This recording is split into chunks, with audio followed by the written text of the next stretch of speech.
hidup karena salib-Mu Yesus.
Doa kami hanya di dalam nama Tuhan Yesus Kristus yang menjadi juru selamat kami yang hidup. Haleluya. Amin. Haleluya. Puji Tuhan. Puji Tuhan. Haleluya. Kita mau bersorak bagi Tuhan pada malam hari ini. Haleluya. Kita diberi kuasa. Haleluya.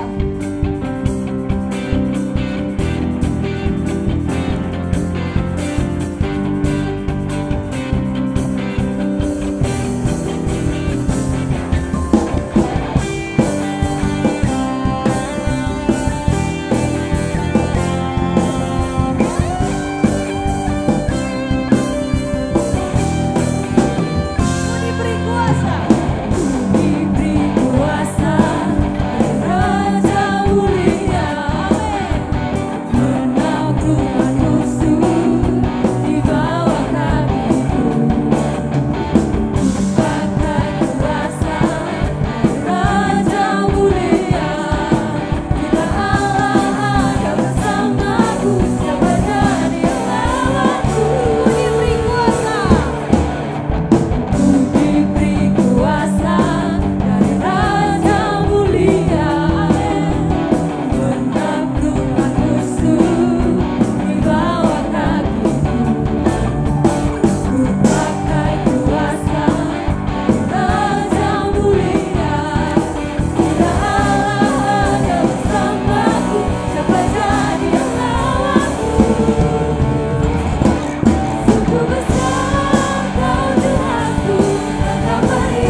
Yesus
di altarmu menyembahmu.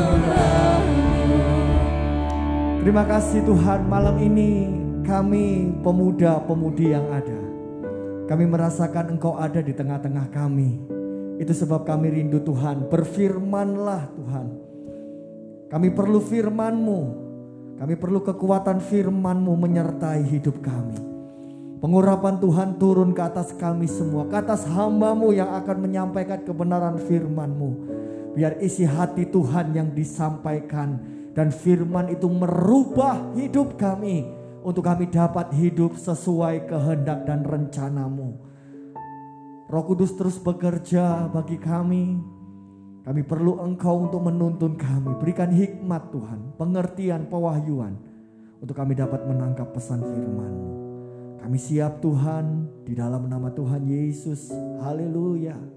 Amin. Silakan duduk teman-teman. Puji Tuhan. Shalom. Selamat sore, selamat kita kembali berjumpa dalam kasih dan kemurahan Tuhan. Sore hari ini ketika pengurus remaja bertanya kepada saya, Kak, temanya tentang kemerdekaan. Saya ngomong judulnya apa ya? Terserah kakak, katanya. Yaudah kita ambil karena kita mendekati hari kemerdekaan dan memperingati yang ke-77 tahun Indonesia Merdeka. Tidak salah kita sore hari ini akan bersama-sama belajar tentang apa itu kemerdekaan. Nah, kita akan membuka terlebih dahulu di dalam Galatia pasal yang ke-5. Galatia pasal yang ke-5.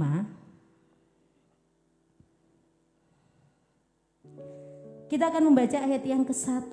Galatia pasal yang ke-5 ayat yang ke-1.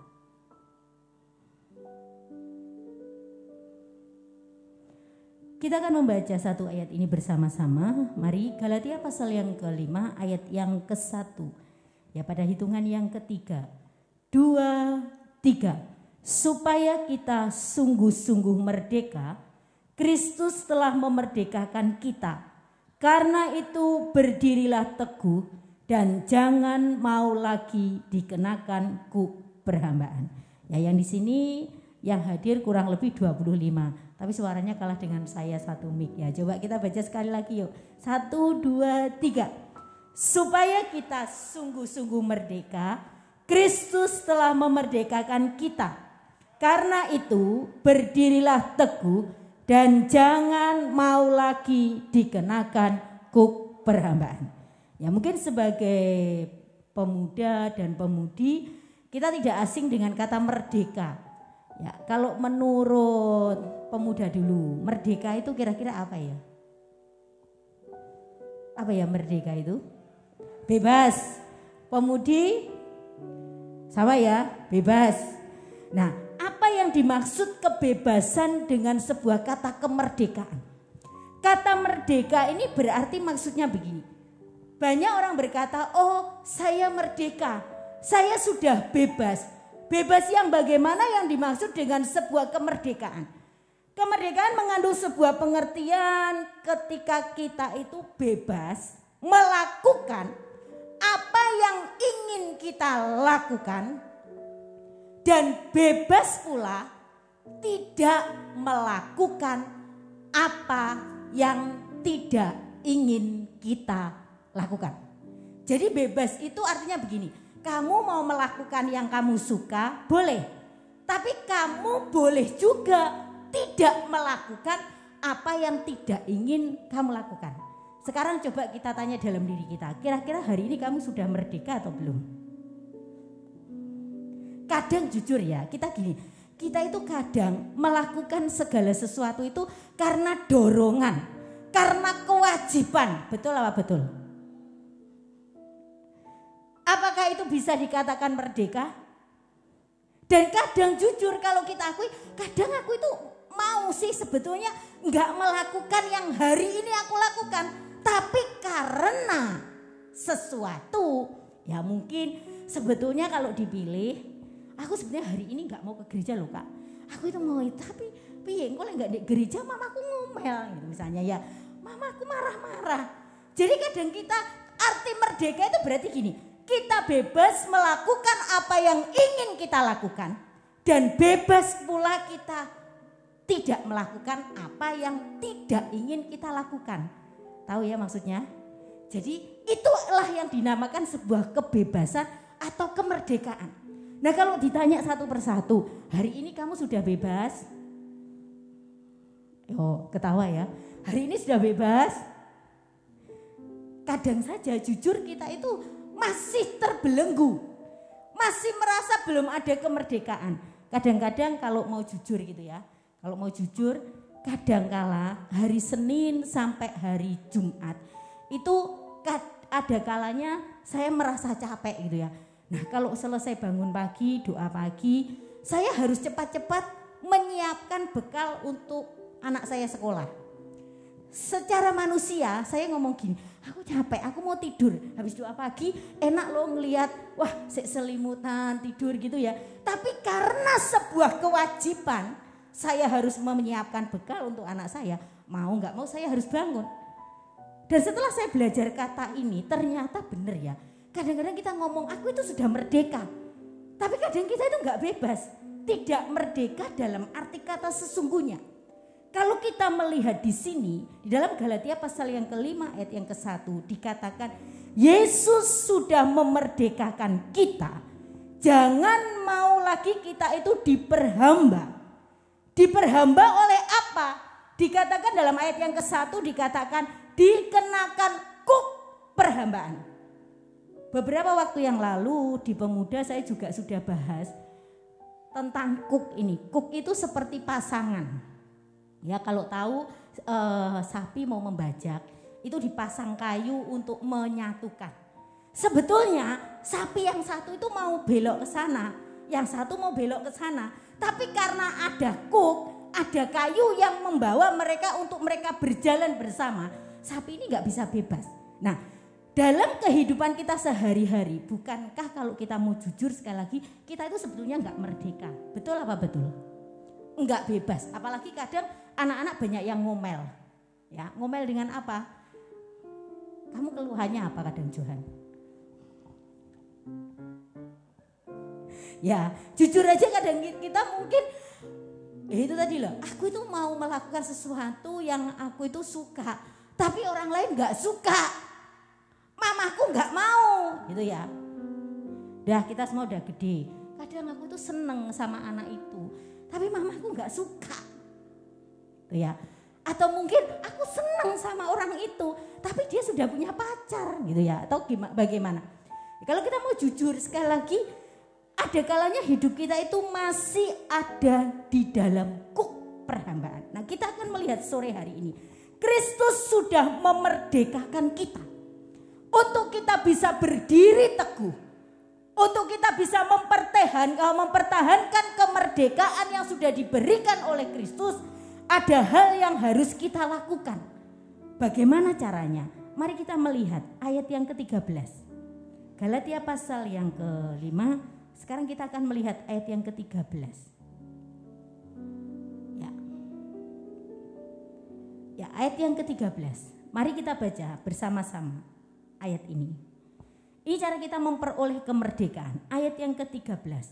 Sudah ketemu semua? Mari ayat yang ke-13 ya. 2, 3. Saudara-saudara, memang kamu telah dipanggil untuk merdeka. Tetapi janganlah kamu mempergunakan kemerdekaan itu sebagai kesempatan untuk kehidupan dalam dosa. Melainkan layanilah seorang akan yang lain oleh kasih. Ternyata untuk kita benar-benar merdeka, ada hal yang harus kita kerjakan. Ketika Yesus yang sudah menebus dosa kita, ya dikatakan kita itu ketika belum ditebus oleh Tuhan, kita itu hamba dosa. Kita memikul dosa. Tetapi karena salib Kristus, pujian tadi katakan karena salibmu ku hidup, Kristus memerdekakan kita. Nah, supaya kita menjaga kemerdekaan kita, kita bisa dikatakan saya tetap merdeka oleh karena Kristus. Apa yang harus kita lakukan? Yang pertama, dalam ayat yang ke-13 dikatakan di situ, Tetapi janganlah kamu mempergunakan kemerdekaan itu sebagai kesempatan untuk kehidupan dalam dosa. Jadi ketika kita sudah dimerdekakan oleh Tuhan, diberi sebuah kebebasan untuk kita melakukan sesuatu, Tuhan ingatkan jangan kita hidup di dalam dosa. Ketika kita diberi sebuah pilihan, ya, Adam dan Hawa oleh Tuhan itu diciptakan, memang diciptakan oleh Tuhan itu tidak dikasih remote. Betul apa betul? Tidak dikasih alarm. Jadi kalau salah bunyi, tapi ketika Tuhan menciptakan Adam dan juga Hawa, diberi yang namanya kehendak bebas. Kamu bisa memilih melakukan sesuatu. Bahkan Tuhan katakan kepada Adam, ya, seluruh buah di dalam taman ini boleh kamu makan buahnya. Tetapi dalam kebebasan ada sebuah batas. Ada sebuah aturan yang harus dikerjakan. Nah, ketika kita ditebus oleh Tuhan, ada batas yang kita harus kerjakan ketika kita selesai menerima penebusan dari Tuhan. Yaitu adalah kita tidak hidup di dalam dosa. Dosa itu apa toh? Johan, kalau menurut kamu dosa itu apa? Apa kira-kira? Melanggar perintah Allah. Betul. Ada lagi? Apa? Apa Sep? Apa Markus? Apa Markus? Dosa itu apa menurut kamu? Apa? Oh, tidak dengar-dengaran. Nah, sekarang cewek. Ayo kakak Lili, kira-kira dosa itu apa? Yang sini melanggar perintah Tuhan, tidak dengar-dengaran. Sekarang cewek apa? Menurut kamu dosa itu apa? Melakukan kejahatan, termasuk melanggar perintah Tuhan ya. Satu hal yang kita lupa, dalam Yakobus dikatakan dosa itu adalah ketika kita tahu melakukan yang baik, tapi kita nggak lakukan. Firman Tuhan katakan itu Sekarang jujur aja, kamu banyak tahu hal yang baik, betul? Bahwa sesungguhnya ya membantah orang tua, tidak taat, tidak dengar-dengaran itu dosa. Tahu ya? Nah, kamu lakukan apa enggak? Kita tahu dosa itu tidak hanya melanggar perintah Tuhan, tidak hanya melakukan kejahatan.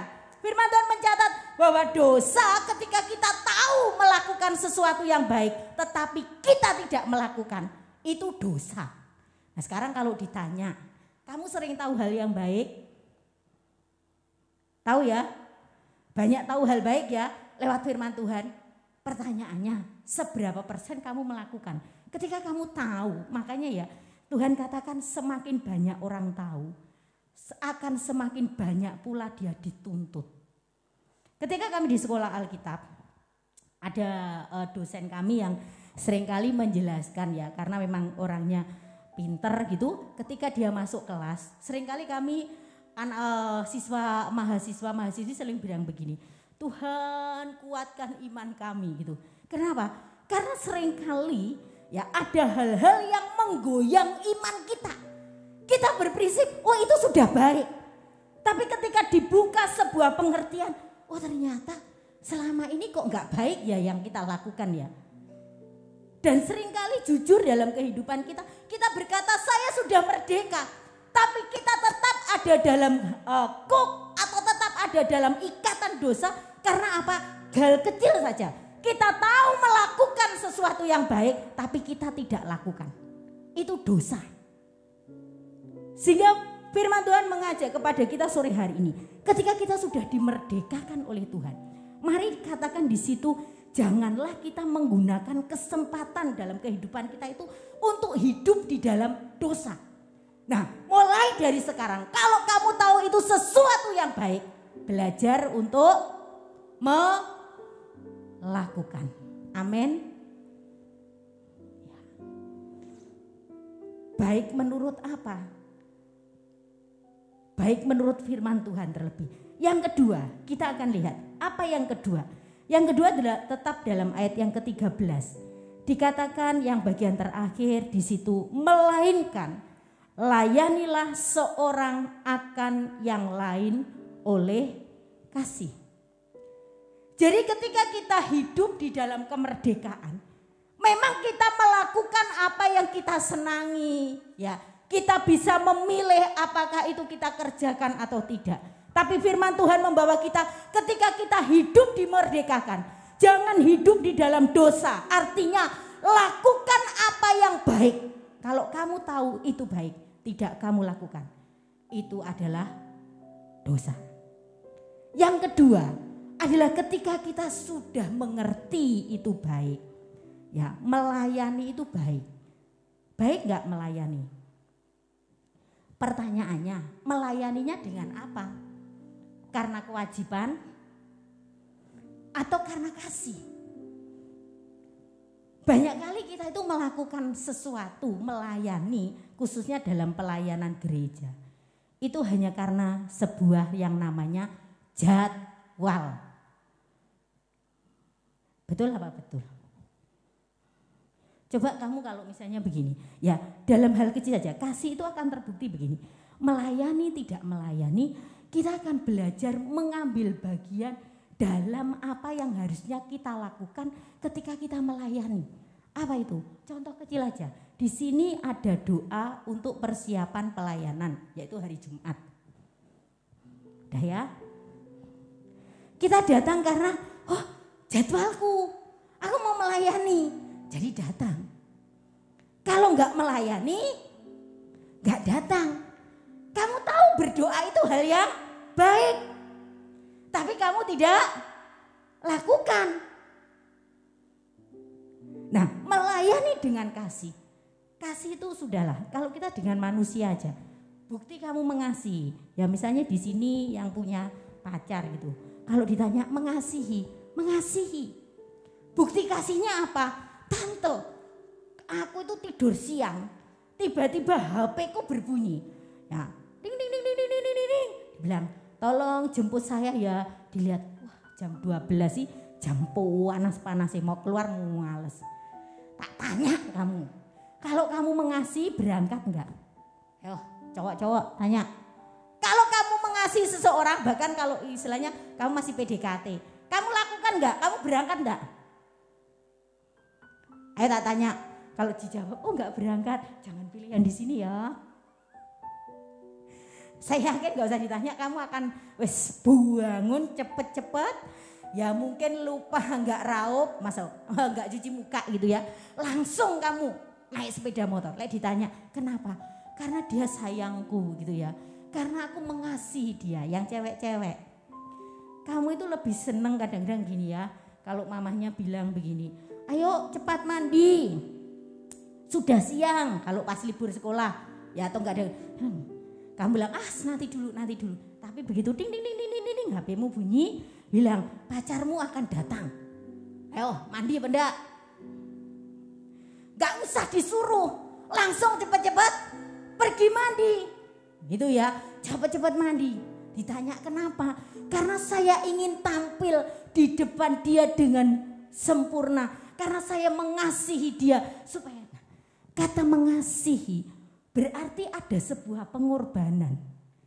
Di dalam pelayanan pun, kalau kita sore hari akan belajar bagaimana atau maksud yang dimaksud dengan kata mengasihi. Kita akan lihat di dalam Matius pasal yang ke-18. Matius pasal yang ke-18. Ya, Matius pasal yang ke-18. Tampilkan Matius pasal yang ke-18, kita membaca ayat yang ke-24. Ya. Mengasihi itu berbicara tentang hati. Hati itu berbicara tentang sebuah pengampunan. Dikatakan Tuhan mengasihi kita dan dibuktikan dengan Dia mengampuni segala dosa kita. Mazmur mencatat sejauh timur dari barat Dia melemparkan dosa kita. Tidak diingat dosa kita. Ya, dilemparkan, Dia enggak Dia lupakan segala apa yang kita lakukan yang menyakitkan hatinya karena Allah mengasihi kita. Nah, bukti mengasihi adalah adanya pengampunan. Kita akan lihat sebuah contoh dalam Matius pasal yang ke-18, Matius 18 ayat yang ke-24. Di situ dikatakan begini. Setelah ia mulai mengadakan perhitungan itu, dihadapkanlah kepadanya seorang yang berhutang 10.000 talenta. Dikatakan hutang 10.000 talenta, ya kalau nanti kamu cari di Google, 10.000 talenta itu kalau dikilokan sama dengan 34 kilo perak. Kalau diuangkan kurang lebih ya kalau ditimbang pada masa itu ya pada sekarang 1 gram perak tuh nggak usah banyak-banyak lah wis 13.000 kali 10.000 ya itu kali 10.000 kali harganya 1 gram itu kurang lebih 14.000 dikalikan 34 kilo. 1 kilo itu ada berapa gram? Yang sekolah 1 kilo ada berapa gram? Lupa ya. Ada 100 gram ya. 1 kilo ada 100 atau 1000. Nah, kalau didapat uang 10.000 talenta itu kurang lebih hampir ya sekitar kalau kita bulatkan saja ya itu kurang lebih 44 juta itu kalau kali 10.000 ya kemudian dikalikan hasilnya hampir sekitar 2M lebih hutangnya. Tetapi di situ dikatakan ketika orang ini atau tuan ini mendapati orang yang berhutang itu ayat 25 tetapi karena orang itu tidak mampu melunaskan hutangnya raja itu memerintahkan supaya ia dijual beserta anak istrinya dan segala miliknya untuk membayar hutangnya. 26. Maka sujudlah hamba itu menyembah dia katanya, sabarlah dahulu, segala hutangku akan kulunaskan. Lalu tergeraklah hati raja itu oleh belas kasihan akan hamba itu sehingga ia membebaskannya dan menghapuskan hutangnya. Hutang yang banyak ya, ketika tidak mampu untuk dibayar, tuan itu ngomong jual sudah anak istrinya. Ketika hamba ini mengerti bahwa dia yang berhutang, dia yang harus bertanggung jawab, tapi keluarganya jadi korban, dia memohon kepada tuan itu untuk mengampuni dia. Dikatakan sabar dulu, saya nanti kalau punya uang pasti saya bayar. Akhirnya dikatakan di situ bagaimana tuan ini tergerak oleh belas kasihan dan menghapuskan hutangnya.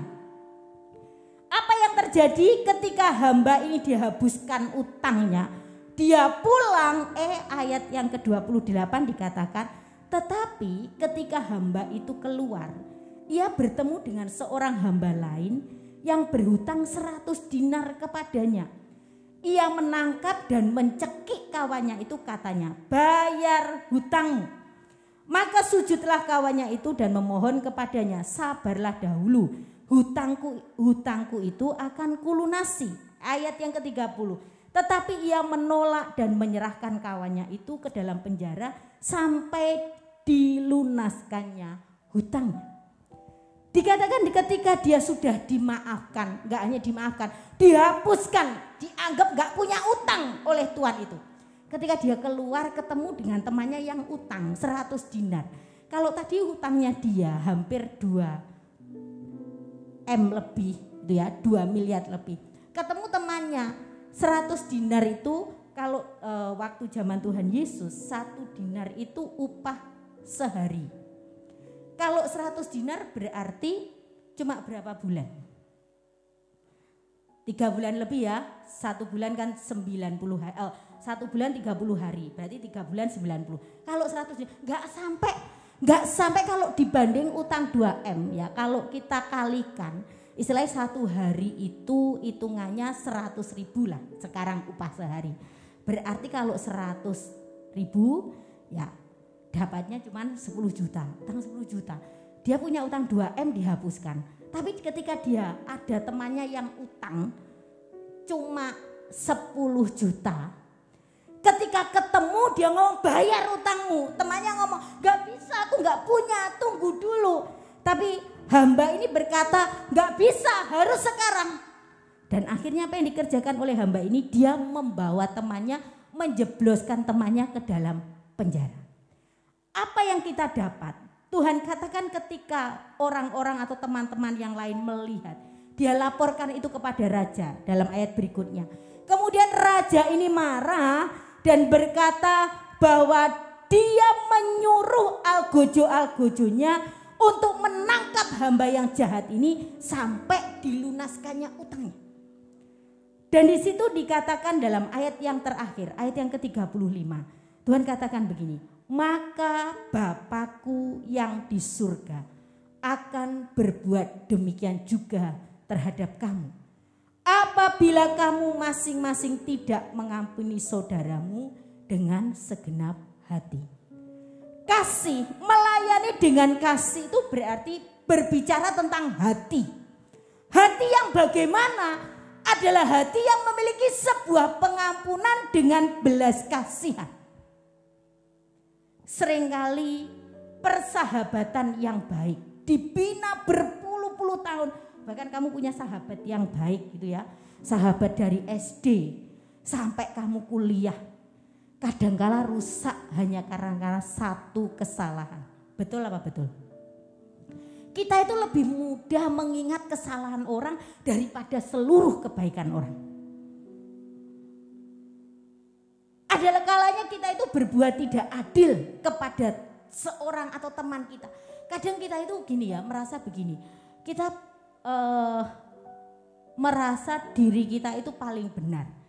Ketika kami ada di kelas saya ya, saya ngajar di Hebron, kami ngomong-ngomong, seringkali seneng gak ditanya yang ada pada waktu itu, seneng gak kalau kamu jadi anak terus dibanding-bandingkan dengan anaknya orang, seneng gak kalian? Ada yang ditanya begini, seneng gak kamu? Gak seneng, kenapa? Saya sakit hati tante kalau saya dibanding-bandingkan dengan anak orang. Tuh loh anak ini liatin, mungkin papahmu, mamahmu ngomong, itu loh koyo itu loh pinter, gini. Kamu sakit hati kan? Ya. Tapi kadang-kala kita itu sebagai anak juga gak fair. Kadang ketika kita mungkin dalam keadaan marah, kita ngomong gini, jatuhnya aku penak, gak jadi anak bapak ibuku, enak jadi anaknya itu gitu ya. Mungkin yang di sini, oh enak jadi anak Pak Presiden Jokowi, oh enak jadi anak ini gitu ya. Secara tidak langsung kita itu kadang membanding-bandingkan orang tua kita dengan orang tuanya teman kita atau orang tuanya orang lain. Tetapi kita akan marah kalau kita dibanding-bandingkan. Betul apa betul? Pernah nggak di sini kalian ngomong, enak ya jadukna aku jadi anak siapa gitu ya? Saya seringkali bertanya kepada anak saya, ngomong gini, Asa, kamu bahagia nggak jadi anak papa mama? Dia ngomong gini, bahagia sih, walaupun kadang-kadang dimarahi dengan begitu keras.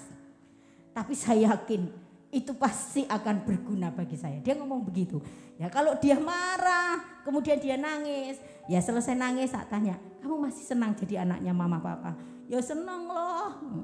Ya senang lah, saya nggak tahu jawabannya itu tulus apa enggak. Ya dia ngomong, ya senang lah sama nangis. Nah kalau kita berbicara tentang hati yang mengampuni, seringkali kita itu menjadi hamba yang jahat. Kenapa? Sering kita ngejas orang. Kamu berdosa, kamu dosamu kayak gini. Ini loh, dosamu itu. Tapi kalau jujur kita kembali, kita tuh lebih banyak berdosanya daripada orang yang kita judge, orang yang kita tuding itu.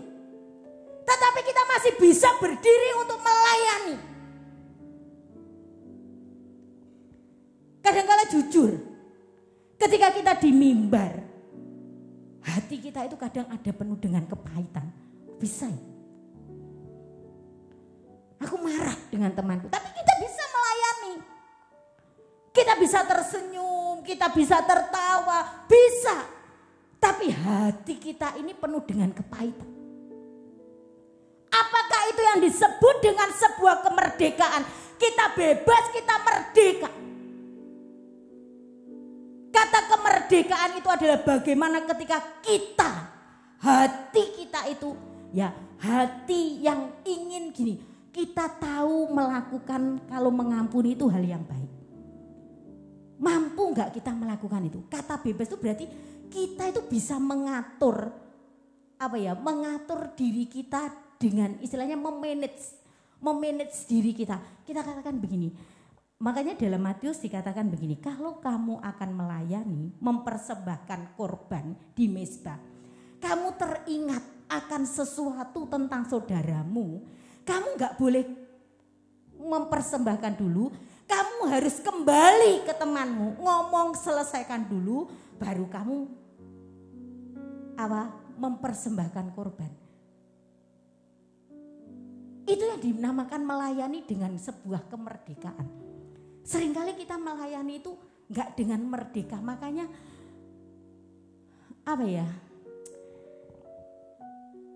mungkin pelayanan kita itu dilihat orang the best. Wah, urapan. Tapi yang menyelidiki hati kita itu Tuhan. Kita itu sudah benar-benar merdeka atau kita masih diperhambakan dengan kuk tadi. Kuk apa? Kita nggak bisa mengampuni. Jadi rasanya sesuatu yang mengganjal dalam hidup kita. Jujur kalau kita berbicara tentang pengampunan bukan hal yang mudah. Kita mungkin ngomong orang itu berkali-kali menyakiti saya. Orang itu berkali-kali bikin saya kecewa. Rasanya gemes ya. Kalau saya nggak anak Tuhan gitu ya, saya akan. Nah, ketika kita berdiri untuk melayani Tuhan, berbicara tentang kemerdekaan, mari kita koreksi hati kita. Benarkah kita sore hari ini itu sudah merdeka? Artinya ketika kita melayani, memang benar-benar hati kita itu ya, hati yang benar-benar, saya tidak ngomong suci ya, tapi benar-benar terbebas dari sebuah ikatan yang mengikat kita. Apakah itu sebuah kebencian? Apakah itu sebuah ikatan dosa? Hal yang sangat sangat ironis. Di sini nggak ada ya. Saya nggak tahu kalau di sana sini ada. Ada kalanya kita itu di mimbar itu seakan-akan urapan. Sesungguhnya pelayanan kita itu saat kita sudah turun dari mimbar. Bagaimana hidupmu sehari-hari? Bagaimana perlakuanmu sehari-hari? Bagaimana sikapmu sehari-hari? Itu menunjukkan bahwa engkau sudah benar-benar merdeka. Karena Tuhan sudah memerdekakan kamu. Tetapi mungkin kamu hebat melayani di panggung. Tapi ketika kamu turun, ada sakit hati dalam hatimu. Itu mengikat kamu. Kamu tidak benar-benar bebas. Nah, menjadi koreksi kita sore hari ini. Mari pemain musik, singer silakan naik. Kita akan berdoa kepada Tuhan. Tema kita kalau bangsa Indonesia kurang lebih 350 tahun merasakan penjajahan. Bagaimana menderita. Tidak bisa mengembangkan potensi. Tidak bisa mempergunakan kekayaan yang ada. Ya, di bangsa Indonesia kita negara kaya. Tetapi kenapa 350 tahun kita itu diperbudak? Karena apa? Kita dijajah. Tidak ada potensi yang keluar. Kita melimpah dengan hasil bumi, tetapi apa? Kita tetap dalam kondisi kemiskinan yang luar biasa ketika kita dijajah. Hari ini, kenapa potensi yang Tuhan beri tidak bisa kamu kamu eksplor, kamu keluarkan, kamu dapati, kamu maksimalkan untuk melayani? Karena mungkin kita masih hidup dalam sebuah penjajahan. Makanya Tuhan itu ingin membebaskan kita sore hari. Nah, sekarang tergantung kepada kita pribadi lepas pribadi. Kira-kira ikatan apa yang masih menjajah kamu? Mungkin kamu memiliki sakit hati. Oke, kamu melayani. Oke, kamu jadi pengurus. Oke, kamu istilahnya. Tapi ketika sakit hati itu ada, membelenggumu, mengikat, kamu pasti tidak akan maksimal. Apa yang Tuhan beri lewat mungkin talenta itu tidak akan bisa terekspresi. Keluar memang mungkin keluar. Tapi kamu masih ada sebuah ikatan. Seperti balon udara ya. Ketika dia masih ada bandulane. Dia memang terbang tapi tidak bisa tinggi. Tapi ketika itu diputuskan bandulannya yang mengikat dia itu. dia akan terbang tinggi. Demikian juga kita sore hari ini. Apa yang masih mengikat kita sehingga kita tidak bisa maksimal dalam melayani Tuhan? Hanya Tuhan dan pribadi kita yang tahu sore hari ini. Mari kita tundukkan kepala kita. Karena salib-Mu ku hidup. Kalau kita ada sore hari ini, kita duduk di tempat ini, pemuda yang dikasih oleh Tuhan, pemudi yang dikasih oleh Tuhan. Ikatan apa yang masih mengikatmu, membelenggumu untuk kamu menikmati kemerdekaan yang Tuhan beri. Sekali lagi, untuk kita bisa mencapai kebebasan, kita tidak hidup di dalam dosa. Kita hidup dalam pelayanan, kasih yang melayani. Dan melayani dengan kasih. Ketika kita melakukan pelayanan kita dengan kasih, itu akan terasa di hati setiap pribadi yang kita layani. Ketika kita sudah terbebas dari ikatan, kita bisa akan terbang, mengembangkan potensi, talenta yang Tuhan beri dalam hidupmu. Mari kita bangkit berdiri, karena salib-Mu ku hidup. Haleluya. Haleluya. Haleluya, haleluya, haleluya Yesus. Karena salib-Mu ku hidup, karena salib-Mu ku menang. Engkau yang berkuasa sanggup untuk melakukan mujizat-Mu, karena salib-Mu ku hidup. Amin, amin. Karena salib-Mu, amin, amin, ku menang. Engkau yang berkuasa sanggup untuk melakukan mujizat-Mu di hidupku. Pemuda dan pemudi yang dikasih oleh Tuhan, sore hari ini coba kita tutup mata kita tundukkan kepala kita. Saat kita menundukkan kepala kita melihat kepada diri kita. Tuhan memberi engkau talenta. Ada yang 1, ada yang 2, dan ada yang 5. Pertanyaannya, sudah maksimalkah talenta itu kita pergunakan untuk kita mendapatkan hasil yang maksimal sesuai dengan apa yang menjadi kehendak Tuhan? Seorang yang menerima 5 talenta dia kerjakan dengan baik. Yang 2 pun dia kerjakan dengan baik.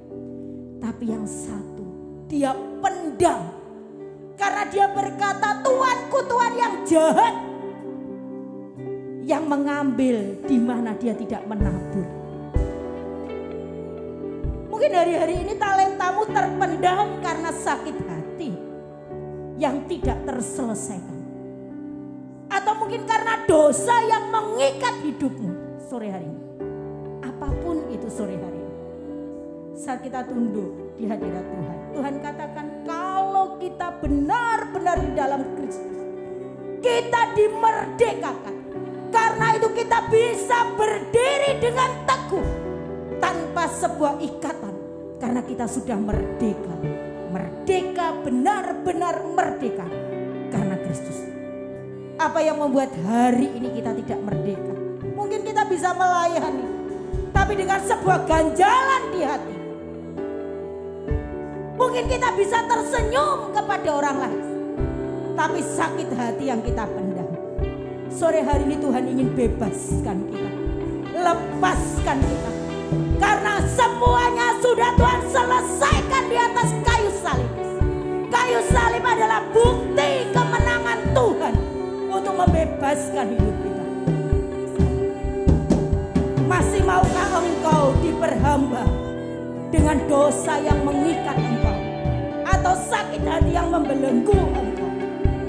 Karena salib Kristus sudah memerdekakan kita. Sore hari ini kita ada di hadirat Tuhan. Pribadi lepas pribadi. Mari kita menyelesaikan apa yang menjadi ganjalan. Dosa yang mengikat kita sore hari ini di bawah kaki Tuhan. Dan kita mengakui Tuhan, secara manusia saya tidak mampu. Tuhan, beri saya kekuatan untuk mengampuni. Atau beri saya kekuatan untuk saya membebaskan ikatan saya dari dosa. Dengan kuasa Roh Kudus, Tuhan memberi kita kemampuan sore hari ini. Haleluya. Biar Roh Kudus bekerja dalam setiap kehidupan kita. Haleluya. Saya rindu sore hari ini kita mengambil saat teduh sejenak. Kita ada dalam keadaan hening. Tolong musik berhenti, tidak ada suara. Malam hari ini kita ada di hadirat Tuhan. Pribadi lepas pribadi, Tuhan menyelidiki hatimu.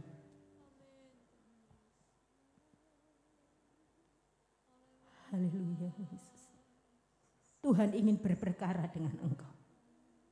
Saat Tuhan duduk di hadapanmu dan engkau duduk di hadapan Tuhan, mengadakan perhitungan.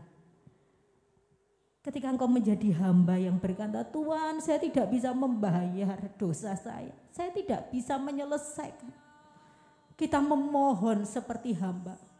Dia adalah Tuhan yang penuh dengan belas kasihan. Dia katakan bebaskan, dilepaskan.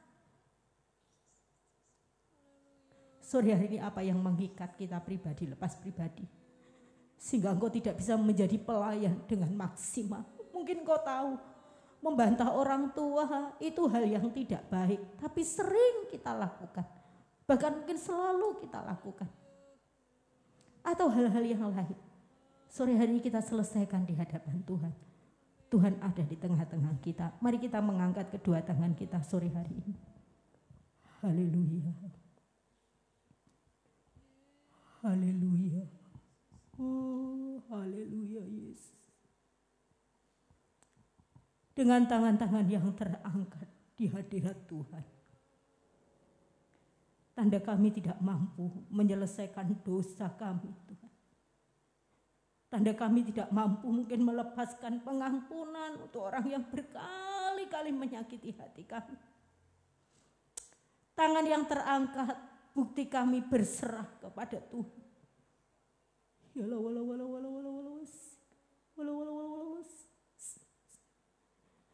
Kamu perlu Roh Kudus-Mu untuk menolong kami, Tuhan. Lembutkan hati kami, ya Tuhan. Agar kami mampu melepaskan pengampunan itu. Sehingga kami boleh melayani Tuhan. Dengan benar-benar berdiri menjadi seorang yang dimerdekakan oleh salib Kristus. Dan kami hidup di dalam kehendak-Mu. Sehingga kami mengerti ada mujizat Tuhan yang Tuhan kerjakan dalam hidup kami. Dan kami bisa berdiri melayani Tuhan. Karena salib Tuhan yang sudah memperdekakan kami. Berkati pemudi yang sudah hadir malam hari ini. Dan kami percaya Engkau terus akan memakai kehidupan pemuda dan pemudi yang ada. Dengan kuasa dan urapan-Mu. Menjadi anak-anak Tuhan yang siap dipakai untuk kemuliaan nama Tuhan. Terima kasih ya Tuhan, terima kasih. Kami bersyukur kepada malam hari ini. Lalu sebentar kami juga akan pulang, tinggalkan tempat ini Tuhan. Engkau memberkati setiap kami, berkati pengurus yang ada, memberkati pelayan-pelayan Tuhan yang sudah ambil bagian dalam ibadah malam hari ini. Berkati apa yang sudah mereka kerjakan. Dan biarlah kasih karunia Tuhan terus menyertai. Dengan segala kerendahan hati, sekali lagi kami mengangkat tangan kami terima berkat Tuhan. Biarlah berkat dari Allah Bapa, cinta kasih dari Tuhan Yesus, persekutuan, penghiburan, sukacita, damai sejahtera dari Allah Roh Kudus menyertai kehidupan kita mulai malam hari ini sampai selama-lamanya. Kami alaskan doa kami mengucap syukur dalam nama Tuhan Yesus. Haleluya. Amin. Saya serahkan kepada pengurus, silakan.